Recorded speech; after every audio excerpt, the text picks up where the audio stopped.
Hey guys, welcome to beautiful Gunnison, Colorado, where Sean and I are a little bit out of our element. Yeah, Bradley and I are what you call experts in the dirt. Both grew up riding a lot more street. He's a huge track guy. Both love riding in the dirt, but we're kind of the perfect test cases to see how these bikes that are meant to make dirt accessible. Right, so speaking of bikes, we've got two here with us. We've got the all-new Honda Africa Twin and Ducati's new Multistrada Enduro. Both these bikes made a pretty big splash in the whole adventure scene this year. So one bike we brought with us is the new Honda Africa Twin. This bike made a huge splash when it was announced. We saw trailers for it, we saw Marquez riding it. It's really neat. Honda's taking kind of a different stance on the whole big adventure bike thing. They brought us a smaller bike, they brought us a 1000cc motor. It's small, it's svelte, it's kind of a more classic take on what those dual sport machines were. And it's at a pretty entry-level price point that makes it really accessible.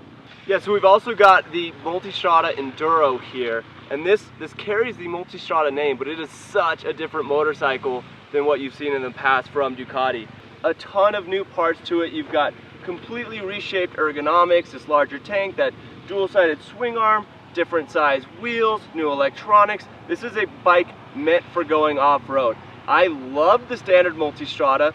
Really curious how this thing is going to work now getting off-road, how Ducati's new direction is going to go.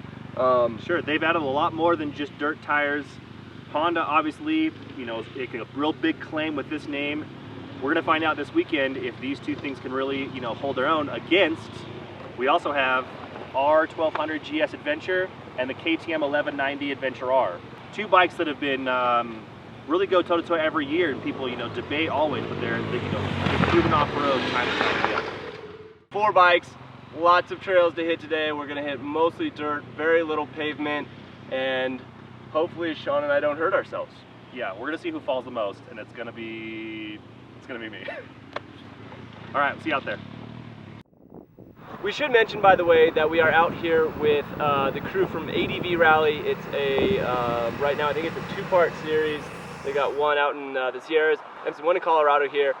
And basically they hand you a map as part of this challenge, and you go out and find these locations and take photos at the spot, and you get points, and the most points wins. We're using that for our adventure bike comparison, and so our job today is to figure out, as guys who are good street riders and are okay in the dirt, which of these is the most fun, the easiest, the most capable, the most confidence-inspiring for most guys to take riding. To do those 4 bikes, we enlisted the help of my friend Steve and David. Yeah, I bet Sean, and he's like the first real hipster, like really good one I've ever met. He's got these really tiny feet that fit in these tiny shoes. He's real proud of them, and the pants. I don't know how you get legs that skinny or pants that tight. I've known Sean for a few years now, and he called me up to come out here and ride adventure bikes with him. Needed some bodies that know what they're doing out here.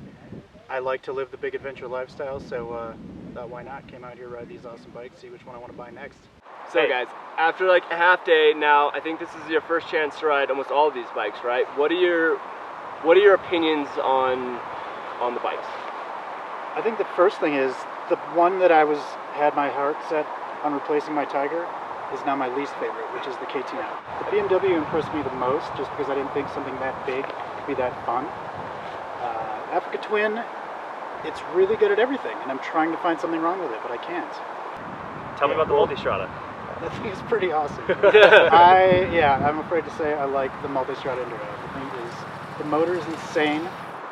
It looks badass out here. I mean, Steve, how are you feeling about these bikes? Really impressed with the BMW. It like blew my mind because I came out here ready to hate it. And I rode it and I was like, this thing's amazing. How about the Honda or the Ducati? The Honda's really sweet. You could just spend all day wide open on it. And it goes through a lot of stuff. I think it's going to be really good. The Ducati just has a tank on it that'll just go forever. All right, well there's kind of our thoughts midway through this ride. We got a lot more miles to do, and hopefully we'll earn some points for this rally, because I really hate losing. God, I hate losing.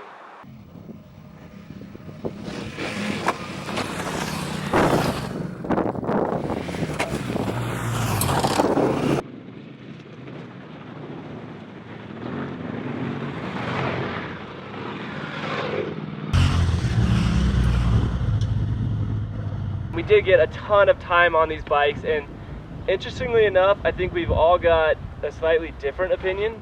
Fair to say. Let's start with you, Steve. For sure, my favorite bike has been the KTM. It's just been a weapon. I actually blew a turn, probably like 20 miles an hour over, and I rode it into the ditch and then just right back out. And it'll save you, but it'll also probably try to kill you. I like it. Sean, you're sitting there with that Africa Twin because you're in love. I'm in love. After riding all these bikes, I will admit that there are some that are better for maybe more technical riding, but for most guys that want to get out and experience the dirt, that want to go have fun in the dirt, it's just easy to ride. It feels like a big dual sport. It feels like a big XRC50L. It feels super lightweight, super fun to slide around. Cannot be more impressed with the packages that Honda's given us. New Ducati is insane. I mean, the thing's got gobs of power. It handles well.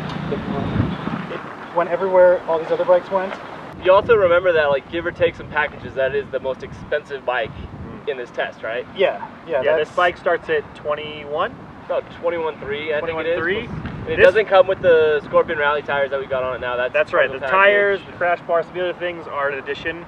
My Honda here comes at about 14 grand even starting. And you're also probably going to need to buy some suspension with that extra money you saved. Maybe a little bit, but do a couple changes to get some more power out of the thing. Couple of changes. You don't like you're not going to add some power to yours. I'm making an argument for the BMW here, which is still a fantastic motorcycle. The suspension is great. The engine is fantastic. Like, everything is so good. Everything you said is true, but the weight is still there, and it's never completely out of your mind.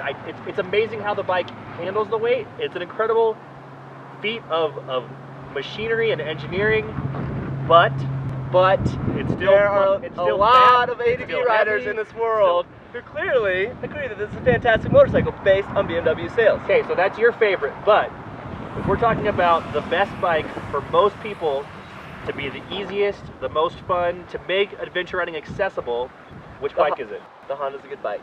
I think we have ourselves a winner. We spent 2 days out here in Gunnison, Colorado, riding around, crashing, screaming at each other. It's been a great 2 days, and I think we find ourselves a winner. We'll see you guys next time. If you have any questions or comments, leave them in the comments below. Thanks.